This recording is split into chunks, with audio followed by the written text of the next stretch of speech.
Good evening, my name is Dova, and tonight we're just going to chill and read some books from Skyrim to either help you sleep or just to keep you company.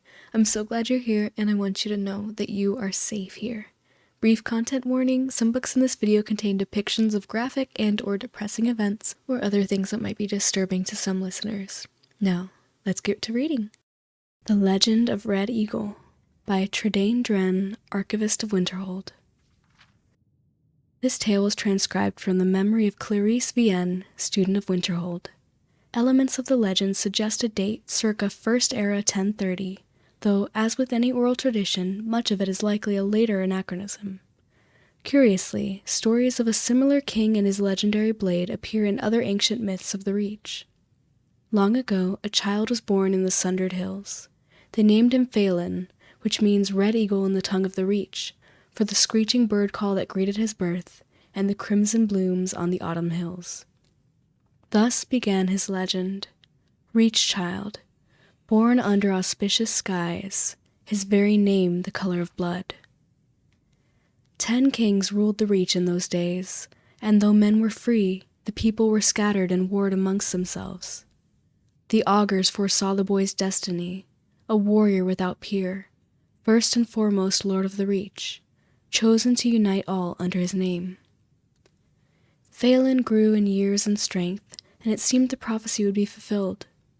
The banner of the Red Eagle was raised along the cliffs of the Reach, and his people prospered. Then came Hestra, Empress of the South, riding to war. One by one the kings stood before her. One by one they fell aside, bending knee in imperial bargains or slaughtered on the battlefield. Her legions came at last to the Sundered Hills, and envoys were sent to bargain for their surrender. Phelan refused to yield the freedom of his people, but the elders were afraid, cast him out, and accepted the imperial yoke. Thus was stolen by the foreign invaders his land, his people, his very name. In the years that followed, Red Eagle became known as the untamed spirit of the Reach, unbowed, unbroken, stained by the blood of his foes. He gathered loyal Reachmen to himself, those who clung to the old ways, who yearned for freedom, and forged a new nation. Together they fell upon the occupiers and the traitors by night, disappearing into the cliffs and caves each morn, evading capture. It was not enough. For every imperial patrol and garrison they wiped out, yet more seemed to march from the green south to replace them. One night, under a cloud-choked sky, the men of the Red Eagle warmed themselves over damp fires of smoldering moss. A huddled, shambling figure came to them, cloaked in rags, face cowled. Though his men mocked and cast stones at the stranger, Phelan sensed something and beckoned. The cowl was thrown back in the dim light, and she revealed herself to be one of the ancient and venerable hagravens. She offered power for a price, and a pact was made. Thus was brokered to the witch his heart, his will, his humanity. From that day forth his was a spirit of vengeance, pitiless and beyond remorse. The rebels grew in strength and numbers, and none could stand against them. Phelan's eyes burned coldly in those days, black opals reflecting a mind not entirely his own. 2 years passed, and the foreigners were all but driven from the Reach. Such peace could not last, however, and a great host fell upon them, a swift army of invaders unlike any before. For a fortnight Hestra's generals laid siege to Red Eagle's stronghold, till he himself came forth for battle, alone and robed in nothing but his righteous fury. 1,000 foreigners fell before his flaming sword, and the enemy was routed. Yet, when night fell, so too did he. The warriors who came to him said Phelan's eyes were clear again on that final night. He was taken to the place prepared for him, a tomb hidden deep within the rock. With his remaining strength he presented his sword to his people and swore an oath. Fight on, and when at last the Reach is free, his blade should be returned, that he might rise and lead them again. Thus was given for his people his life, his dream, his sword. But when every debt is repaid in blood, these he shall reclaim once more. The End. The Oblivion Crisis by Praxis Sarkorium, Imperial Historian. At the turning of the Fourth Age in the year 3rd Era 433, the Emperor Uriel Septim VII was assassinated, and the Amulet of Kings was destroyed. This set in motion a chain of events that would bring down an empire and change forever the relationship between man and the gods. The assassins first attacked the Emperor in the White Gold Tower. While the blades held them back, the Emperor made his way down to the dungeons, to a secret escape route built into one of the prison cells. For reasons known only to himself, the Emperor pardoned the fortunate prisoner in that cell. Some say the prisoner reminded him of a childhood friend. Others say it was a moment of prophecy. Whatever the case, the prisoner came to play a fateful role in the history of the Empire and Tamriel, surely a sign that the gods themselves were at work. The pursuing assassins killed the Blade's bodyguards in a relentless series of sneak attacks. Eventually, they struck down the Emperor himself. Before he fell, Uriel Septim VII gave the Amulet of Kings to the prisoner, who somehow made it out of the Imperial sewers and into the light of day. The assassination is now known to have been the work of a group of Daedric cultists known as the Mythic Dawn. Those who still suspect the Dark Brotherhood should consider two facts. First, they would only have needed a single assassin, not a small army of them. Second, the Dark Brotherhood would never be so foolish as to effectively declare war on the Empire and thus ensure their complete destruction. Witness the eventual fate of the Mythic Dawn. The Amulet of Kings next surfaced at Wayne Priory near Chorrol. Joffrey, secret Grand Master of the Blades and head of the Priory, took possession of the amulet. The messenger was sent off to Kvatch to find a lowly priest named Martin. Unbeknownst even to himself, Martin was the bastard son of Uriel Septim VII, and the last heir to the Ruby Throne.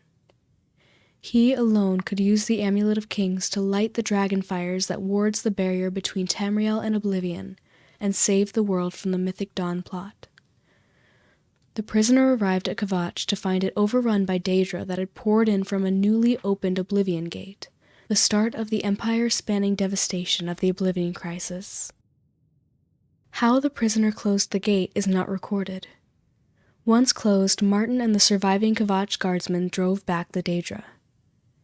Now known as the Hero of Kvatch, the prisoner and Martin returned to Wayne Priory, only to find the Priory sacked and the amulet taken. Joffrey survived the attack, however, and the three of them made their way to Cloud Ruler Temple, Bastion of the Blades. This secret fortress in the mountains outside Bruma is where Martin was held safe while the Hero of Kvatch searched for the lost amulet. Knowing only that a mysterious group called the Mythic Dawn was behind the assassination and theft of the amulet, the Hero of Kvatch was sent to locate the cult. With the help of Boris, a blade in the service of the Emperor, they somehow used the commentaries on the Mysterium Xarxes, esoteric works by the madman Mankar Cameron, to direct them to the Mythic Dawn's secret lair. Scholars familiar with the commentaries claim the location is not directly mentioned in them. How they did this remains a mystery. No official records exist of how the Hero of Kvatch penetrated the Mythic Dawn's lair near Lake Arius. There is a bardic tale that claims the hero used trickery and disguise, but that is just speculation. What was discovered there is that Mankar Cameron was behind the Mythic Dawn, and that the group worshipped the Daedric prince Mehrunes Dagon. Mankar Cameron believed himself to be a direct descendant of the Cameron usurper, the infamous pretender to the throne of Valenwood. Somehow the hero escaped with the Mysterium Xarxes itself, the holy book of the Mythic Dawn cult. Mankar Cameron fled to Oblivion with the Amulet of Kings. With some effort and great risk to his sanity, Martin deciphered the Mysterium Xarxes and intended to use it to open a gateway to Mankar Cameron in order to recover the Amulet of Kings.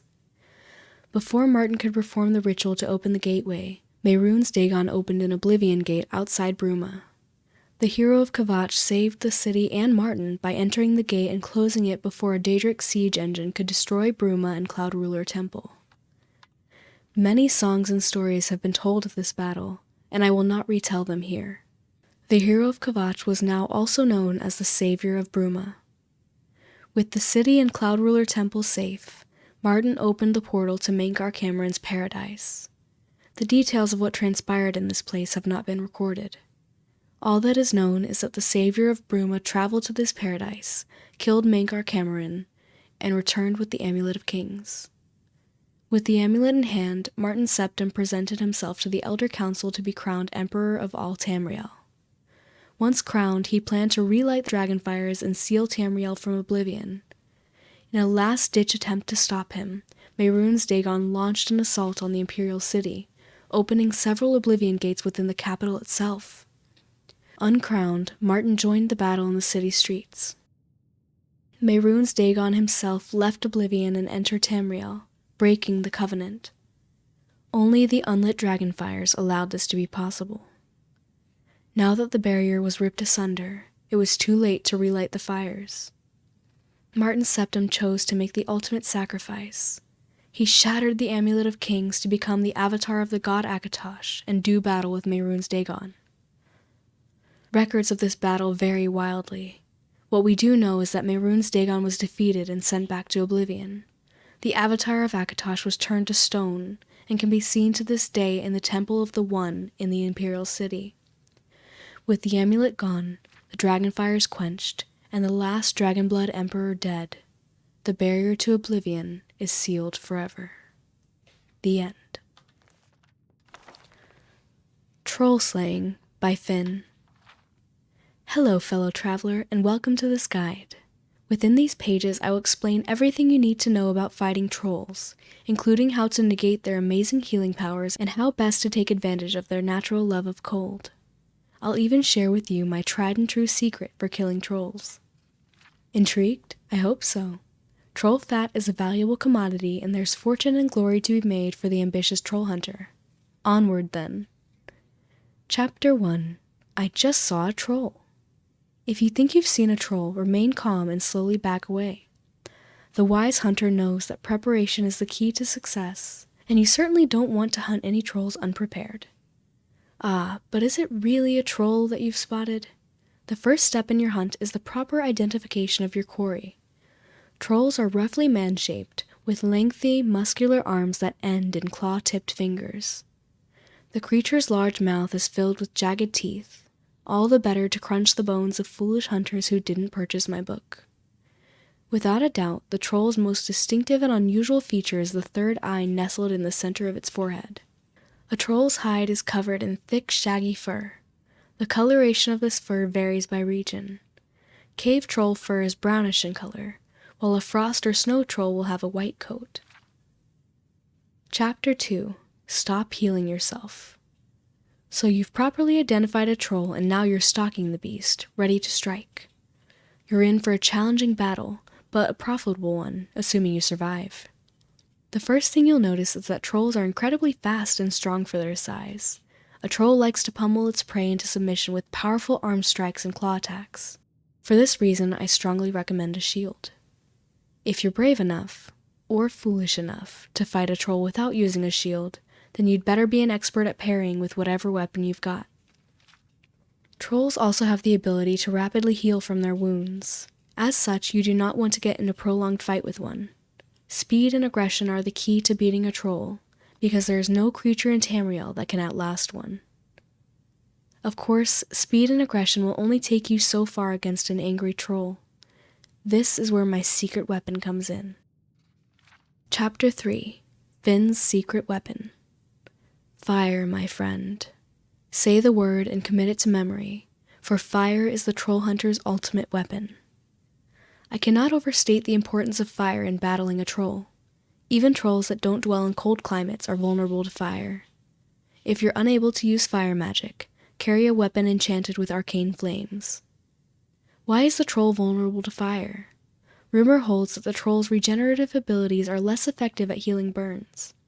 I don't really know the answer, but I can promise you this. Fire works against trolls. This has been proven time and time again. Chapter 4. Trimming the Fat. The troll might be dead, but your job isn't finished just yet. Let the flames die down and then examine the troll's corpse. If you're lucky, you'll find some fat deposits that will fetch a good price in an apothecary's shop. In fact, if you've got a knack for alchemy yourself, you can boil the fat down for use in all manner of potions and tonics. If you can find it, be sure to check the troll's den as well. Perhaps you'll find the remains of some foolish adventurer who is too cheap-minded to purchase this book. No doubt you can put his coin to wiser use. Now you know everything that you need to make a living as a wealthy and reputable troll hunter. Go on then, get out there and find yourself some trolls. The end. The Book of Daedra. Azura, whose sphere is dusk and dawn, the magic in between realms of twilight, known as Moon Shadow, Mother of the Rose, and Queen of the Night Sky. Boethia, whose sphere is deceit and conspiracy, and the secret plots of murder, assassination, treason, and unlawful overthrow of authority. Clavicus Vile, whose sphere is the granting of power and wishes through ritual invocations and pact. Hermaeus Mora, whose sphere is scrying of the tides of fate, of the past and future as read in the stars and heavens, and in whose dominion are the treasures of knowledge and memory. Hircine, whose sphere is the hunt, the sport of Daedra, the great game, the chase, known as the huntsman and the father of man-beasts. Malakath, whose sphere is the patronage of the spurned and ostracized, the keeper of the sworn oath, and the bloody curse. Mehrunes Dagon, whose sphere is destruction, change, revolution, energy, and ambition. Mephala, whose sphere is obscured to mortals, known by the names web-spinner, spinner, and spider, whose only consistent theme seems to be interference in the affairs of mortals for her amusement. Meridia, whose sphere is obscured to mortals, who is associated with the energies of living things.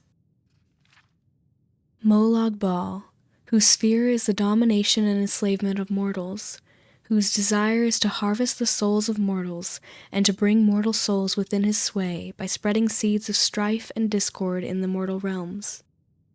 Namira, whose sphere is the ancient darkness, known as the Spirit Daedra, ruler of sundry dark and shadowy spirits, associated with spiders, insects, slugs, and other repulsive creatures which inspire mortals with an instinctive revulsion.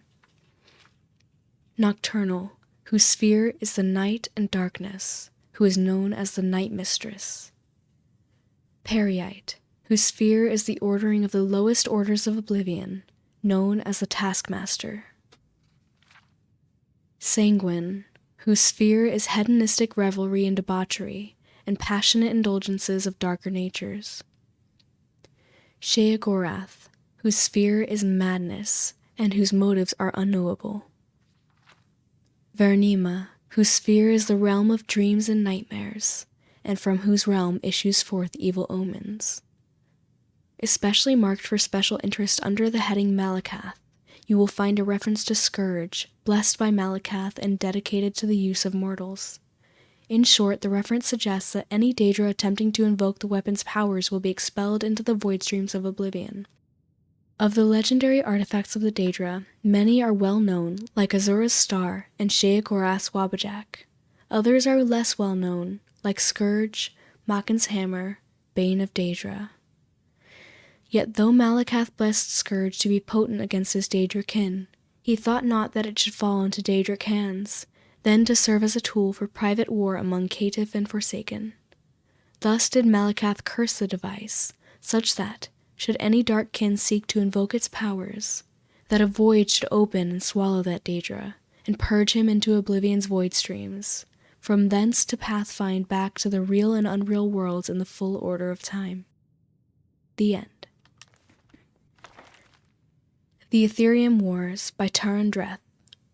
Dedicated to Katria, my friend and colleague.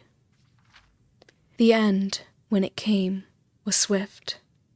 In the span of 3 short years, the great dwarven cities of Skyrim, from Markarth to the Velothi Mountains, fell before the armies of the High King. Cities that had held fast against the Nords for over 100 years crumbled abruptly and without warning. For centuries, scholars have marveled at the sudden collapse of the Dwemer city-states. Even the Nords seem to have been taken by surprise, though their chroniclers were quick to ascribe their success to King Gelir's inspired tactics and the blessings of Shor. My research suggests a much different cause, however. In the decades preceding their fall, the dwarven cities of Skyrim had been decimated by internal disputes and infighting over a most surprising cause, Aetherium. Modern scholars know Aetherium as a rare, luminescent blue crystal found in some Dwemer ruins. Most consider it little more than a curiosity, as it is proven all but impossible to work with. While it has a strong magical aura, it is alchemically inert, and no known process can enchant, smelt, mold, bind, or break it. To the dwarves, of course, such problems were merely a challenge. In the years following King Harald's reign, the Dwemer discovered a considerable source of Aetherium in their deepest delvings. An alliance of 4 cities, led by Arkenthems, the great research center in the Southern Reach, was formed to oversee its extraction, processing, and study, and a new Aetherium forge constructed to smelt it under precisely controlled conditions. If the inscriptions I discovered are to be believed, the results were nothing short of spectacular. The items produced by the forge were artifacts of immense power, imbued from the moment of their creation with powerful enchantments. The Dwarven alliance shattered almost immediately, as the 4 city-states and their rivals attempted to claim the forge. We can only speculate that none were successful. Decades of conflict merely weakened them all, allowing for King Gelir's subsequent conquests. And though the Dwemer reclaimed most of their lands a century later, there is no evidence that they ever resumed their research on Aetherium. Perhaps the costs had just been too great. But nothing like the Aetherium forge described in the inscriptions has ever been found within the borders of Skyrim. It may have been destroyed long ago, by the Nord invaders or the Dwemer themselves, or perhaps it, like the secrets of Aetherium itself, still remains to be discovered. An Overview of Gods and Worship in Tamriel by Brother Hetchfeld. Editor's Note: Brother Hetchfeld is an associate scribe at the Imperial University, Office of Introductory Studies. Gods are commonly judged upon the evidence of their interest in worldly matters. A central belief in the active participation of deities in mundane matters can be challenged by the reference to apparent apathy and indifference on the part of gods during times of plague or famine. From intervention in legendary quests to manifestations in common daily life, no pattern for the gods of Tamriel activities is readily perceived. The concerns of gods in many ways may seem unrelated or at best unconcerned with the daily trials of the mortal realm. The exceptions do exist, however. Many historical records and legends point to the direct intervention of one or more gods at times of great need. Many heroic tales recount blessings of the divinity bestowed upon heroic figures who worked or quested for the good of a deity or the deity's temple. Some of the more powerful artifacts in the known world were originally bestowed upon their owners through such reward. It has also been reported that priests of high ranking in their temples may on occasion call upon their deity for blessings or help in time of need. The exact nature of such contact and the blessings bestowed is given to much speculation, as the temples hold such associations secret and holy. This direct contact gives weight to the belief that the gods are aware of the mortal realm. In many circumstances, however, these same gods will do nothing in the face of suffering and death, seeming to feel no need to interfere. It is thus possible to conclude that we, as mortals, may not be capable of understanding more than a small fraction of the reasoning and logic such beings use. One defining characteristic of all gods and goddesses is their interest in worship and deeds. Deeds in the form of holy quests are just one of the many things that bring the attention of a deity. Deeds in everyday life, by conforming to the statutes and obligations of individual temples, are commonly supposed to please a deity. Performance of ceremony at a temple may also bring a deity's attention. Ceremonies vary according to the individual deity. The results are not always apparent, but sacrifice and offerings are usually required to have any hope of gaining a deity's attention. While direct intervention in daily temple life has been recorded, the exact nature of the presence of a god in daily mundane life is a subject of controversy. A traditional saying of the Wood Elves is that one man's miracle is another man's accident. While some gods are believed to take an active part of daily life, others are well known for their lack of interest in temporal affairs. It has been theorized that gods do in fact gain strength from such things as worship through praise, sacrifice, and deed. It may even be theorized that the number of worshippers a given deity has may reflect on his overall position among the other gods. This my own conjecture, garnered from the apparent ability of the larger temples to attain blessings and assistance from their god with greater ease than smaller religious institutions. There are reports of the existence of spirits in our world that have the same capacity to use the actions and deeds of mortals to strengthen themselves as do the gods. The understanding of the exact nature of such creatures would allow us to understand with more clarity the connection between a deity and the deity's worshippers. The implication of the existence of such spirits leads to the speculation that these spirits may even be capable of raising themselves to the level of god or goddess. Motusuo of the Imperial Seminary has suggested that these spirits may be the remains of gods and goddesses who, through time, lost all or most of their following, reverting to their earliest, most basic form. Practitioners of the old ways say that there are no gods, just greater and lesser spirits. Perhaps it is possible for all three theories to be true. The end. Songs of the Return, Volume 7. The Tale of the Orvaskr. When at last the rightful claim of Sarthal had been retaken, driving the murderous elves back to their lofty cities, did great Ysgramor turn and let loose the fearsome war cry that echoed across all the oceans. The 500 who yet stood joined in the ovation for the victory and the lament for their fallen peers. It was said to be heard on the distant and chilling green shores of Atmora, and the ancestors knew their time had come to cross the seas. As the reverberations echoed out and drowned to silence, all looked to Ysgramor, who bore the blessed Wuthrad, for his next commandment. With his lungs that bellowed forth the fury of humanity, he bade them to continue their march, that the devious Mer might know the terror they had brought on themselves with their trickery. "Go forth," he roared, "into the belly of this new land. Drive the wretched from their palaces of idleness. Oblige them to squalor and toil, that they would see their betrayals as the all sin against our kind. Give no quarter, show no kindness, for they would not give nor show you the same. Our great forebear gave this order as he did not yet understand the prophecy of the twin snakes, that he would be fated to die before seeing the true destiny of his line." Hearing this, the circle of captains gathered each their crews unto themselves. "From here," they decreed, "we will go forth. Let each ship's band make its own way, seeking their fates to the open sun." A night spent in feasting, the oath of the companions was sworn anew, with each of the 500, so they still named their count in honor of the shields that were broken at Sarthal, swearing to act as shield brother and shield sister to any of the Atmoran line were their fates to ever again entwine.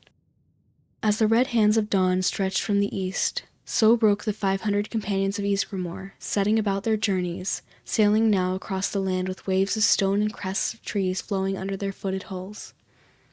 The first to break from the grounded fleet was the crew of the Orvaskr, who had been formed of Ysgramor's closest friends. Their captain was known as Jeek of the River, so called by the Harbinger himself from their youths past in glory. When assembling their glistening hull, he sought out the labors of Menro and Manwe, who now bore the native timbers across this new land of Tamriel. Among their fiercest were Tisnal, who was twice named, and Ter, his twin and shield brother whose girth was never spoken of to his face. There were others, too, in their band, Maxim the Walker, Brunel, who fought with his offhand, and Just the Smiler. These and others were sworn to Yeek, and they pushed forward into the shadows where yet the sun had not reached. Southwards they went, by beast and by foot. Elves they found, though none remained to tell what those battles entailed. The numbers of the Orvaskr never faltered, so shrewd they were in battle, with minds as sharp as their blades. Once, as the sun beat from its high home, yonder the tiny, the one who ran ahead, came over the hill to tell what was seen. Amidst a vast plain his eyes had met a monument of a bird, whose eyes and beak were opened in flame. When his brothers and sisters crested the hill, they too saw its glory, but they were afraid, for no elven settlement could be seen to the horizon. "But this is not seemly," said Clúe, who went by Lot when hiding his face. "Is not this wide land fit for harvest? Why have not the elves, vile to their core, seen to exploit and tame it?" They asked of their elven captives, for they had many, what they found unfit about these plains. Yet even the captives who still bore their tongues could say nothing of the valley. They looked with fear at the winged colossus, and from their babblings did the warriors of the Jorrvaskr learn that it was older than even the elves themselves. Of those who wrought it solid from its mother stone nothing could be said, but it was known to drive a magic almost as old as Nirn itself, some remnant of the gods' efforts to render a paradise in Mundus before the shattering of Lorkhan. This first of many, this crew of the Jorrvaskr, heathens and ancestors to us all, feared no stories or gods. Indeed, if there was something the elves feared, they would have it for their own. Thus began the labors, once more, of Menro and Manwe, whose eager hands again laid the Atmoran wood which had borne them all across the sea, and what was their ship became their shelter as this valley became their purview until the end of all their days. Thus began the building of the great city, circled by the running of the White River, as brought forth by these beloved of Ysgramor, yet but 22 of the glorious 500 companions. The end. Thank you for joining me here. If you'd like me to make more of these types of videos in the future, you can support me by leaving a like or comment on this video. Have a great night. I'll see you in the next one.